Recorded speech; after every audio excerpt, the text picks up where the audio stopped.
नाज़रीन अस्सलाम वालेकुम। नाज़रीन डॉक्टर दानिश रियल फोकस के साथ हाजिर है।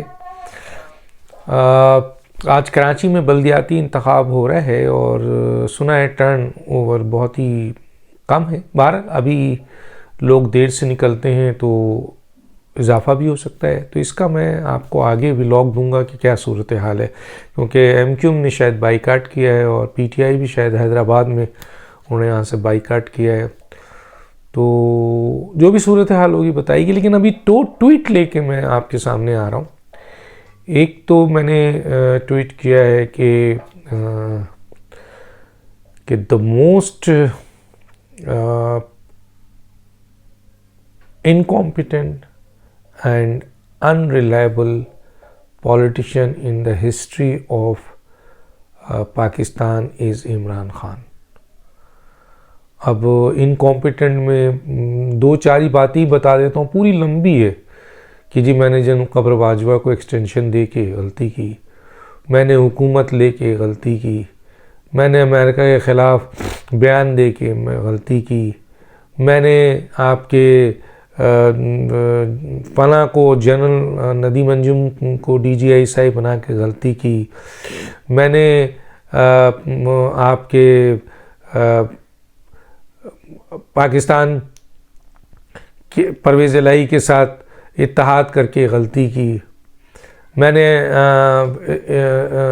अब ये कहेंगे दो सूबों को छोड़कर गलती की, जैसे अंदरून खाना वो कह रहे हैं कि पार्लियामेंट से निकलकर हमने गलती की। तो बहुत सारी गलतियां, लंबी गलती है। तो जो आदमी इतनी गलतियां कर रहा हो और वो भी कि जी IMF के साथ करके हमने गलती की, और बहुत लंबी फहरिस्त है। अगर मैं करने लगूं तो तकरीबन काफ़ी आपको आएगी। और अनरिलायबल इसलिए कि उनके तो वीडियोस मौजूद हैं कि वो कहते कुछ है करते कुछ है, कहते कुछ है करते कुछ है। तो the most unreliable and incompetent politician in the history of Pakistan। 3 साल 7 माह इनके काफ़ी हैं और अभी जो भी कुछ है, इसका मतलब ये नहीं कि पाकिस्तान में बहुत अच्छे पॉलिटिशियंस हैं। पाकिस्तान में इंतहाई वर्स्ट पॉलिटिशियन पैदा हुए हैं और आज तक हैं, लेकिन the most unreliable and incompetent का लफ्ज़ जाहिर है, मैनी सोर्स कहते हैं, बहुत सारी सोर्स कहती हैं कि इमरान खान है। दूसरा मैंने ये किया का जो इस ट्वीट किया था, वो मैंने ये कहा कि द कॉलिशन गवर्नमेंट, ये जो कॉलिशन गवर्नमेंट है, ये coalition government is the most coward यानी बुज़दिल एंड टाइमोरस गवर्नमेंट यानी डरपोक government in the history of Pakistan. Incompetency and unreliable Imran Khan के हवाले से मुझसे ज़्यादा आप बयान कर देंगे। सोशल मीडिया में डिस्कशन जारी है, हर जगह लोग ये कहते हैं कि भाई ये अनरिलायबल बंदा है। दुनिया कहती है कि ये अनरिलायबल बंदा है। और इनकॉम्पिटेंसी 3 साल 7 माह में खुद अपने मुंह से भी इमरान खान अपनी इनकॉम्पिटेंसी को बताते हैं, जिस तरह मैंने अभी आपको बताया। लेकिन मौजूदा हुकूमत के बारे में जो राय बनी है इस हुकूमत के बारे में कि ये most timorous and coward government in the history of Pakistan है, और उसकी जस्टिफिकेशन है इत्तेहादी हुकूमत है, बहुत पावरफुल हुकूमत है। खुद ये हुकूमत ये कहती है कि हमें इमरान खान काम नहीं करने देते। खुद ये हुकूमत ये कहती है कि ये सियासी अदम इस्तेहकाम पैदा कर रहे हैं। खुद ये हुकूमत कहती है कि ये सियासी इंतशार है, फितना है, शर है। खुद ये हुकूमत कहती है। और जब ये हुकूमत ये खुद कहती है कि इमरान खान इन तमाम चीज़ों के सिंबल हैं, और यही इमरान खान दूसरी तरफ इनके 1 2 3 4 5 6 7 केसेस जो है ना पड़े हुए। अगर एक शख्स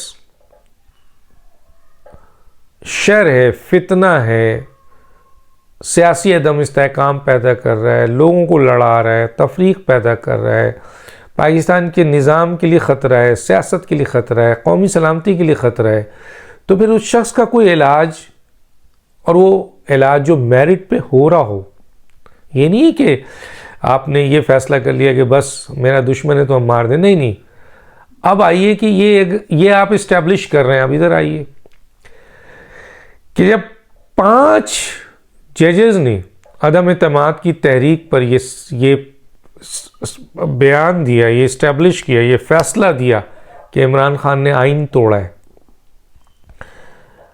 सदर ने आइन तोड़ा है, डिप्टी स्पीकर और लॉ मिनिस्टर ने आइन तोड़ा, मैं नहीं कह रहा, मैं नहीं कह रही है, ये तो इज्जत माफ सुप्रीम कोर्ट के 5 रुकनी बेंच ने जो फैसला किया था, मुत्तफ़िक़ा फैसला कि जनाब ये सारे एक्ट इल्लीगल हैं, तो मैंने तो नहीं कहा, उनमें तो एक जज ने ये कहा कि इसके ऊपर तो आइन के आर्टिकल 6 के तहत आप मुकदमा चला सकते हैं। उस जज का स्टेटमेंट भी मौजूद है। तो एक ऐसा शख्स जो ये कर रहा है, बकौल हुकूमत के मईशत को तबाह कर रहा है, मुल्क में दंगा फस्ती है, आपके गालम गलोज है, कौमी सलामती के ख़िलाफ़ है, आपके लड़ाई झगड़ा फितना फसाद सब कर रहा है वो, और उसकी वजह से आपको बहुत मुश्किल पेश आ रही है हुकूमत करने में, और आपके पास सुप्रीम कोर्ट ने फैसला दिया हुआ है कि आप इनका इलाज करें। हुकूमत फेडरल गवर्नमेंट का इख्तियार है, ये फेडरल गवर्नमेंट के पास है कि फेडरल गवर्नमेंट सुप्रीम कोर्ट के इस जजमेंट को सामने रखते हुए इनिशिएट करे केस इमरान खान के खिलाफ और इन 5 के खिलाफ। सुप्रीम कोर्ट के एक जज ने कह दिया कि आप आर्टिकल 6 के तहत कार्रवाई कर सकते हैं। तो इन जजमेंट की बुनियाद पर तो फेडरल गवर्नमेंट का मतलब है वजीर आजम और काबीना मिलकर इमरान खान और इन लोगों के खिलाफ केसेस इनिशिएट कर सकती थी, और ये इन्हीं अदालत में जाता जिन अदालतों ने फैसला दिया है। तो आप तो बहुत ही मामूली सा खेल है आपके कि सिर्फ इनिशिएट करना। फैसला देने वाली अदालत है और केस भी इसी अदालत में जाना है। तो जब मैं अगर ये कह रहा हूँ ये काला है और आप लेकर आए कि सर आपने काला कहा है तो इसकी ये सज़ा बनती है कानून के मुताबिक, आइन के मुताबिक, तो आप ये फैसला ये दें। मेरा काम सिर्फ इतना है कि ये केस को लेके मैंने सुप्रीम कोर्ट के सामने रखना है। तो सुप्रीम कोर्ट के वो 5 जजेस का फैसला क्या वही जजेस जिसमें चीफ जस्टिस ऑफ पाकिस्तान बैठे हैं उसको तब्दील कर सकते हैं? नहीं कर सकते, क्योंकि ये अटल फैसला और सब ने देखा है वाकई ये एक गैर कानूनी इल्लीगल अनकॉन्स्टिट्यूशनल एक्ट किया था इन 5 ने। तो मौजूदा हुकूमत इतना सा काम नहीं कर रही है कि ये उठाकर सिर्फ फेडरल गवर्नमेंट की अप्रूवल लेकर इनिशिएट कर दे। हालांकि कमेटी बनाई है, आपको पता होगा कहाँ है वो कमेटी, क्या कर रही है वो कमेटी, क्या फैसला दिया उस कमेटी ने। तो इसीलिए कहा ये कावर्ड है, टाइमोरस गवर्नमेंट है। मौजूदा इमरान खान साहब जो कुछ भी कर रहे हैं, अगर पहले दिन फिर इन्होंने आर्मी चीफ को क्या कुछ ने कहा, उसके बाद इन्होंने कौमी सलामती के राजों को अफशा किया, तो किसी भी मुल्क में क्या फ़ौज इस पर एक्शन करे या अदालत इस पर एक्शन करे? फेडरल गवर्नमेंट करेगी ना। हुकूमत का काम है कि आप कौमी राज अफशा कर रहे हो, आप इंटरनेशनल रिलेशन ख़राब कर रहे हो, आपके पाकिस्तान के इदारों जो हमारे नीचे काम कर रहे हैं उनके सिपह सालार को उनको आप जो है वो अनक्रेडिट कर रहे हो, उनके ऊपर इल्ज़ाम लगा रहे हो, संगीन इल्ज़ाम लगा रहे हो। तो आप ये केस लेकर आप एक्शन भी ले सकते हैं। फेडरल गवर्नमेंट आर्टिकल 97 में बड़े अख्तियारात हैं आपके पास, और ये सारी स्टेटमेंट मौजूद है इमरान खान की, आप नहीं ले आते। ऑडियो आ गई है और वो ऑडियो फॉरेंसिक है, और फेडरल गवर्नमेंट इन ऑडियोज़ की बुनियाद पे, सुप्रीम कोर्ट ने ऑडियो की बुनियाद पे बेनज़ीर वाला केस को उठाकर फेंक दिया था। तो आप इन ऑडियोज़ को फॉरेंसिक करा के सुप्रीम कोर्ट में ले जा सकते हैं कि जनाब देखें ये है इनकी मुल्क के ख़िलाफ़ साजिश, कौमी सलामती के ख़िलाफ़ इन्होंने बड़ी साजिश की है, तो इस पर एक्शन होना चाहिए। फेडरल गवर्नमेंट यहाँ पे भी खामोश है।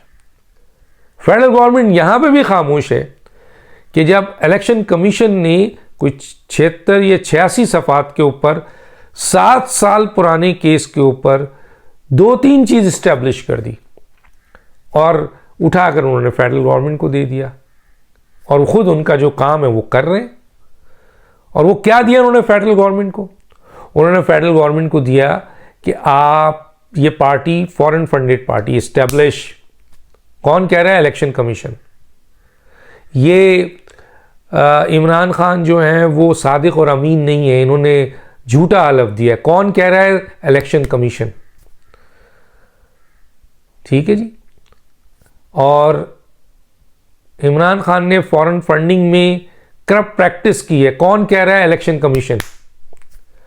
ये 3 केसेस, जिनमें से एक नाअहलियत या तायात नाअहलियत का केस है, एक cases party foreign funded party के हवाले से और एक करप्ट प्रैक्टिस के लिहाज से। ये तीनों केसेस एज इट इज उठाकर फेडरल गवर्नमेंट सुप्रीम कोर्ट में ले जा सकती थी कि देखें जनाब, ये इलेक्शन कमीशन ने फैसला दिया है और जाहिर है सबूतों की बुनियाद पे दिया है, प्रूफ्स की, दस्तावेजात की बुनियाद पे दिया है। और इलेक्शन कमीशन एक बड़ा आईनी इदारा खड़ा है जो ये फैसला करता है। आपको तो सिर्फ उठाकर फेडरल गवर्नमेंट से इजाज़त लेकर, यानी अप्रूवल लेकर कैबिनेट से सुप्रीम कोर्ट में दे देना था। सुप्रीम कोर्ट ने इसका फैसला करना था। मैं एक और चीज़ अभी बताने से पहले, इन्होंने फेडरल गवर्नमेंट से अप्रूवल ली, डिक्लेरेशन की, पार्टी बैन डिक्लेरेशन की, लेकिन एक्शन नहीं जा रहे हैं, नोटिफिकेशन नहीं कर रहे हैं, क्योंकि नोटिफिकेशन करेंगे तो इनको सुप्रीम कोर्ट में जाना पड़ेगा। ठीक है जी।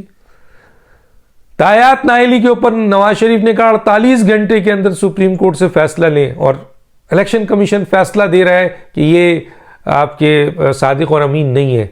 मसलन हुकूमत नहीं कह रही है, एक बहुत अहम तरीन इदारा दस्तावेजात की बुनियाद पे कह रहा है। हुकूमत का काम सिर्फ उठाकर सुप्रीम कोर्ट में डाल देना है, और वहाँ से तायात नाअहली, ऑलरेडी एक कानून बना हुआ है क्योंकि फैसला आया हुआ है। गलत है सही है छोड़ें, इस वक्त आया फैसला आया तो इमरान खान तायात नाअहल हो सकते थे, लेकिन हुकूमत नहीं जा रही यहाँ। तीसरा, करप्ट प्रैक्टिस के हवाले से एक्शन लेने के बजाय उन्होंने FIA को दे दिया कि भाई इन्वेस्टिगेशन करो। FIA इन्वेस्टिगेट कर रही है और बहुत कुछ इन्वेस्टिगेशन में कर लिया है। FIA के पास इतना कुछ आ गया है जितना इलेक्शन कमीशन के पास भी नहीं था। चले हम मानते हैं कि इसका फ़ायदा हुआ, आपने FIA को दिया। अब FIA तो तमाम सबूतों के साथ, दस्तावेजात के साथ आपके दरवाजे पे खड़ी है। माई बाप, लीजिए, आपके पास 25% था, मैं 75% ले आया हूं, अब आप एक्शन ले सकते हैं। हुकूमत खामोश है। हुकूमत खामोश है। क्यों खामोश है? इसके अलावा भी और बहुत सारे केसेस हैं। तोशाखाना का केस है, उसमें हुकूमत इनिशिएट कर सकती है, अदालत में तो चल रहा है। इलेक्शन कमीशन ने तो अपना फैसला दे दिया, नाअहल कर दिया, लेकिन हुकूमत क्या कर रही है? एक करप्ट प्रैक्टिस हुई है, एक तोशाखाना में करप्शन हुआ है, चले उधर उसने करप्ट प्रैक्टिस का केस इलेक्शन कमीशन ने भेजा, वो अपना काम कर रहे हैं जो उन्हें करना है। लेकिन फेडरल हुकूमत क्या कर रही है? फेडरल हुकूमत तो इदारों के पीछे खड़े हो जाए कि जो गलत है उसके खिलाफ एक्शन लें। बल्कि हम जब प्रोग्राम में पूछते हैं, अच्छा एक और बात बता दूं पहले, फिर मैं ये बताता हूं कि हनीफ अब्बासी का केस एक पड़ा हुआ है इमरान खान की नाअहलियत के लिए और गिरफ्तारी के लिए, जिस पे सुप्रीम कोर्ट ने कहा था कि देखें जनाब, ये फैसला हम नहीं करेंगे, ये तो इलेक्शन कमीशन ने करना है कि ये सादिक और अमीन है या नहीं है। तो जब वो फैसला हो जाए तो आप उसे लेके आइए, हम कर देंगे। और जब ये फैसला इलेक्शन कमीशन का आया, हनीफ अब्बासी मीडिया में आया, उन्होंने कहा अब मैं जा रहा हूँ, अब मैं अपने अदालत के पास जा रहा हूँ। कहा है, सब ने सुना है। तो फिर जब आप क्यों नहीं गए हनीफ अब्बासी, मालूम करें ना, तो पता ही चलेगा कि उनको फेडरल हुकूमत ने, मौजूदा हुकूमत ने रोक दिया है कि ना जाइए। क्यों? क्योंकि आप जाएंगे वो केस खुलेगा, इमरान नाअहल हो जाएंगे। तो इमरान की नाअहलियत नहीं होने में इमरान का इतना रोल नहीं है जितना रोल फेडरल गवर्नमेंट का है। और फेडरल गवर्नमेंट क्यों नहीं कर रही है, आप पूछें। मैं नहीं कह रहा, इनके फेडरल मिनिस्टर है मेरे पास, नाम है मेरे पास, वो ये कहते हैं कि जनाब हुकूमत डरपोक है, हुकूमत बुज़दिल है, हुकूमत सिर्फ अपने हुकूमत करना चाहती है, ये अपना वक्त गुजारना चाहती है। इसमें चंद मिनिस्टर ऐसे हैं जो पहली दफ़ा वज़रा बने हैं, जिनको वक्त मिल गया वज़ीर का तो वो वज़ीर आज़म को डराते रहते हैं, वो इत्तेहादी हुकूमत को डराते रहते हैं कि ऐसा ना करें, ऐसा ना करें, वैसा ना करें। और एक ने तो खुलकर कहा कि हम कॉन्फ्लिक्ट में नहीं जाना चाहते, हम इस कॉन्फ्लिक्ट में, भैया हम जब पूछते हैं वो कहते हैं कि जी हम सियासी इंतकाम, भाई किसने कहा आपको सियासी इंतकाम लें, आप मत लें। लेकिन क्या एहतसाब का अमल फेडरल गवर्नमेंट के दायरे इख्तियार में नहीं आता है? क्या ये राइट थिंग नहीं है? क्या ये मेरिट में नहीं है? क्या ये आपके जो आप कहते हैं कि ये मुल्क के खिलाफ कर रहा है, तो आपका काम नहीं है इनके खिलाफ कार्रवाई करना? सो डैट सही कहा लोगों ने कि पाकिस्तान की हिस्ट्री की डरपोक और बुज़दिल हुकूमत है। ये मैं नहीं कहता, खुद PMLN और पीपल्स पार्टी और इस जमात में जो मिनिस्टर्स हैं वो तक कह रहे हैं। लोग दानिश को याद दीजिए। अल्लाह हाफिज़।